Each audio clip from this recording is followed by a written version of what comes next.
మధ్యకాలంలో ప్రభుత్వ విద్యా సంస్థల్లో అనేక మంది విద్యార్థులు ఆత్మహత్యలకు పాల్పడుతున్నారు.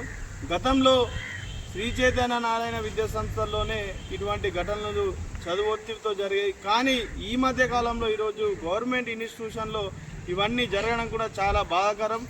ఎందుకంటే అక్కడ ఉన్నటువంటి ఫెసిలిటీస్ కావచ్చు, లేదా అక్కడ ఉన్నటువంటి ఇబ్బందులకు కావచ్చు, ఇవన్నీ కూడా ప్రభుత్వం సరిగా పట్టించుకోవడం లేకపోవడం వల్ల ఇటువంటి ఘటనలు జరుగుతున్నాయి.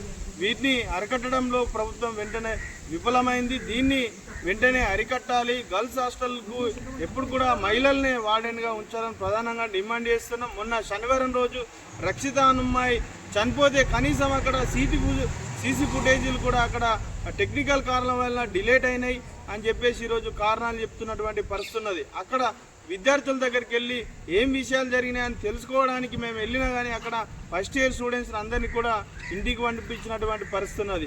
కనీసం మృతదేహాన్ని వాళ్ళ తల్లిదండ్రులు రాకన ముందే పోస్ట్ మార్టానికి పంపించినటువంటి పరిస్థితి. ఇవన్నీ ఘటనలు చూస్తుంటే ఆమె పైన ఏదో అక్కడ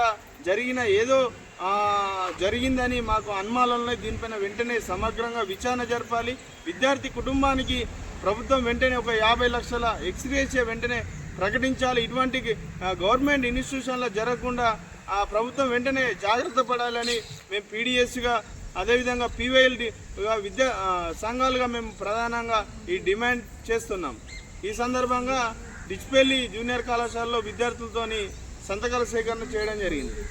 ఈరోజు పీడిఎస్ పీవైఎల్ ఆధ్వర్యంలో రక్షిత ఏదైతే అనుమానాస్పదంగా మృతి చెందిందో దానికి సపోర్ట్గా అందరం మేము ఉన్నామంటూ డిచ్పల్ జూనియర్ కళాశాలలో సంతకాల సేకరణ చేయడం జరిగింది. ఈరోజు మనం గమనిస్తున్నాం, ఎక్కడ చూసినా కూడా అమ్మాయిలపై అనేక విధాలుగా దాడులు జరుగుతున్నాయి. అలాగే చిన్నపిల్లలని కూడా చూడకుండా సైతం అలాంటి సంఘటనలు జరుగుతున్నాయి.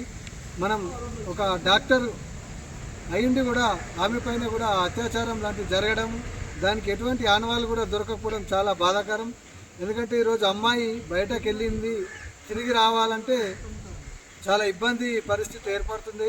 ఈరోజు ఎక్కడ చూసినా కూడా అమ్మాయిలపై ఇలాంటి దాడులు జరగడం వల్ల ఈరోజు తల్లిదండ్రులు అమ్మాయిల్ని బయటకు పంపించాలన్నా, చదువు విషయంలో ఇంకా జాబ్ పరంగా ఎలాంటి విషయాల్లో బయటకు పంపించాలంటే ఈరోజు భయపడే పరిస్థితి తీసుకొస్తున్నారు.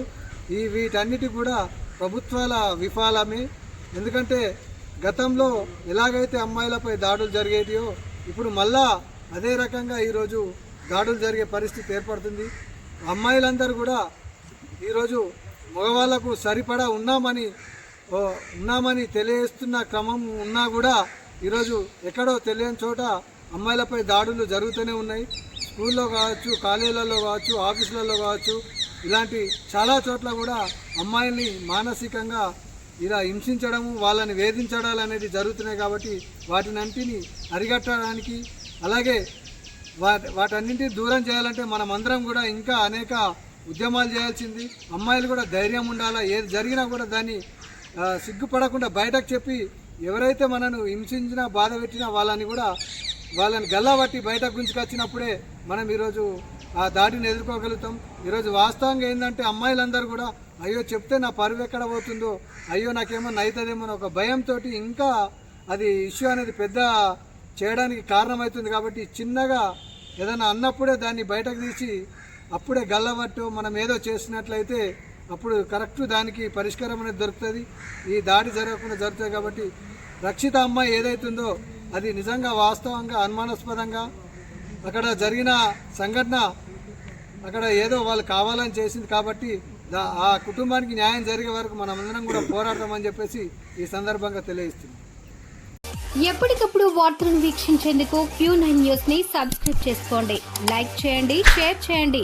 విలువైన సమాచారాన్ని ముందుగా మీరే తెలుసుకునేందుకు బెల్ బటన్ ని క్లిక్ చేయండి.